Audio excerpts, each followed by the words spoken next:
A cerimônia do Oscar 2022 ficou marcada pela agressão do ator Will Smith contra Chris Rock durante a premiação mais importante do cinema.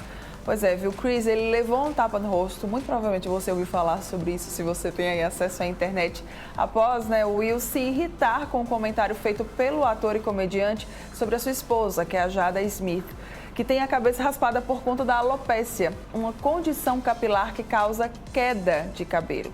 E a gente vai entender muito mais agora sobre a alopécia aqui no estúdio com ela, Cíntia Lucena, dermatologista, linda, maravilhosa, sempre. A sofisticação em pessoa.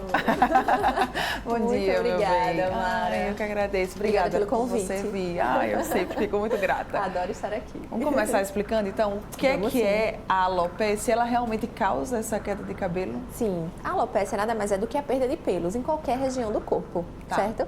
A gente tem diversos tipos de alopécia. A da Jada é a alopécia provavelmente areata, que tem a ver com imunidade. Mas a gente tem genética, a gente tem muitas causas de alopécia. Em todos esses tipos de alopécia vai acontecer a queda? Não, nem sempre. Nem sempre. Então, por exemplo, se for uma alopécia areata, na maioria das vezes é super reversível. Geralmente é um quadro mais brando. Em 80% dos casos, quase 90% dos casos, é mais brando e a gente consegue reverter. O caso da Jada é um caso que provavelmente é mais sério, mais grave. E aí ela perdeu completamente os cabelos. Na verdade, ela decidiu, tirar todo o cabelo, porque ela estava sofrendo já, Não conseguia fazer com que o cabelo nascesse novamente. Então, ela decidiu tirar completamente. E ficou linda, Eu também acho. Também achei linda. super estilosa. Tem causas, fatores de risco? Tem causas. A gente tem causas autoimunes, a gente tem causas genéticas. O estresse também, muitas vezes, é um gatilho para piorar. Certo? Nossa. Mas essas são as principais causas de alopécia. Certo. Fungos também podem causar, mas geralmente é em menor quantidade. Essa quantidade de pacientes é bem menor e geralmente em crianças. Ela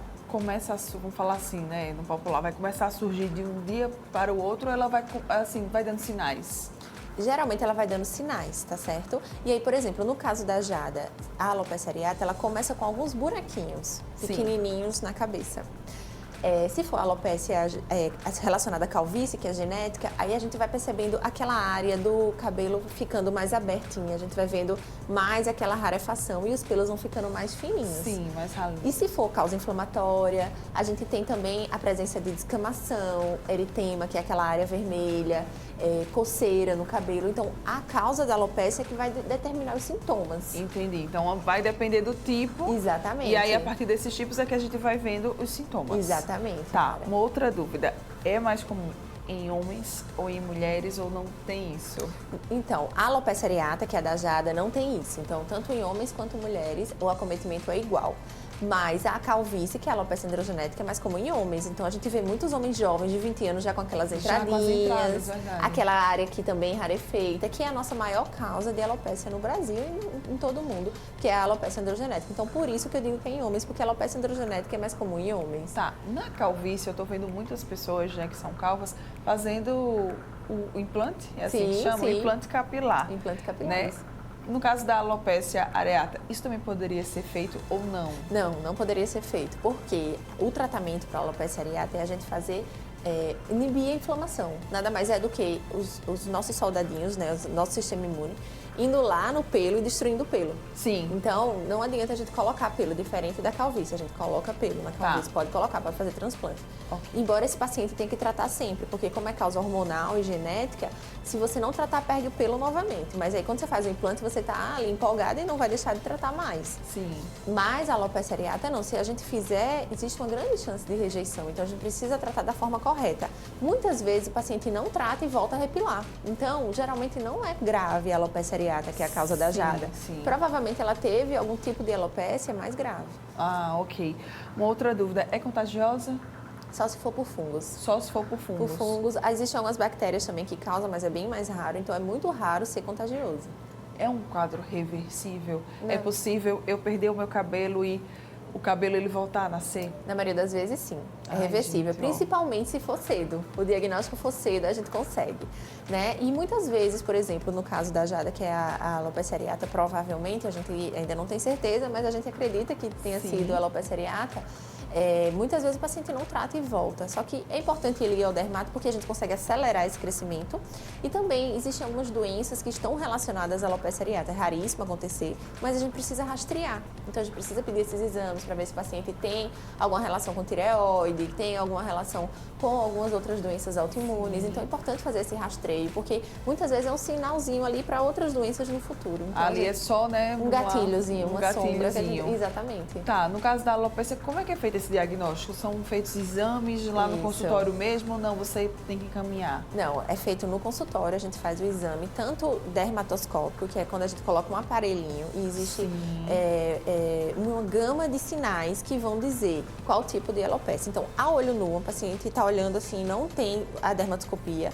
A alopecia areata geralmente são várias bolinhas. Você lembra do Lucas do BBB também? Sim. Pronto, é aquilo que a Jada provavelmente tem, só que a Jada tem uma forma mais avançada, entendeu? Então são vários buraquinhos no cabelo que começam a se perder sem reação inflamatória, então não tem coceira, não tem vermelhidão. E aí o paciente vai dizer, doutora, eu comecei a surgir, exatamente, eu comecei a sentir uma plaquinha aqui que tá perdendo. Quando a gente coloca o dermatoscópio, a gente tem sinais que a gente percebe que é uma alopecia areata. Entendeu? Entendi. Então o diagnóstico é clínico lá na sala do dermatologista. E o tratamento, ele vai ajudar, vamos falar assim, a retardar, a diminuir o avanço dessa doença? Com certeza. Existem alguns tipos de alopecia que a gente não consegue reverter e que o paciente volte completamente a como era. Mas é importante ele manter esse tratamento, porque muitas vezes a gente consegue estacionar, fazer com que isso pare, ou então fazer com que isso progrida mais lentamente. Então, o tratamento é importantíssimo, não só na intenção de curar, mas na intenção de estacionar também, a depender do tipo de alopecia. Certo. Não fazer tratamento é algo que pode ser prejudicial para esse paciente? Com certeza, com certeza. Pra gente, tempo é cabelo, como a gente chama, a gente sempre diz, tempo é cabelo. Então, se o paciente demora a chegar no consultório, o prognóstico dele, então a chance dele recuperar o cabelo é menor do que quem chega cedo. Muitas vezes a gente tem só alguns sinaizinhos quando a gente coloca aquele aparelhinho, que a gente vê, esse paciente aqui vai desenvolver essa... E o paciente nem percebe, ele só diz, doutora, eu comecei a notar meu cabelo mais fino. Quando a gente coloca, a gente vê, a gente já consegue estacionar e ele não vai ter queda de cabelo nenhuma. Olha, coisa boa, gente. Então, exatamente. Dá para o quanto antes descobrir, melhor. Exatamente, o quanto antes descobrir, melhor. Tem como prevenir? Tem como prevenir algumas situações. Por exemplo, se você sabe que sua mãe é calva e seu pai é calvo, o que é que você vai fazer? A partir dos 15 anos é quando começa. Se você notar que seus fiozinhos são mais finos, que você está começando uma entradinha, você já procura o dermato, porque com 15 anos já dá para fazer muita medicação que previne. Então o paciente não perde cabelo, de jeito nenhum. Esse é um tipo de prevenção da calvície. A areata não tem como prevenir. Aí aparece, só que graças a Deus, na maioria dos casos, a areata, ela é reversível, ela volta a nascer. O problema da alopecia areata, que é a da Jada, é que muitas vezes a gente faz e repila, mas depois de 2 anos ele tem um gatilho, um estresse, alguma coisa, e aí perde de novo.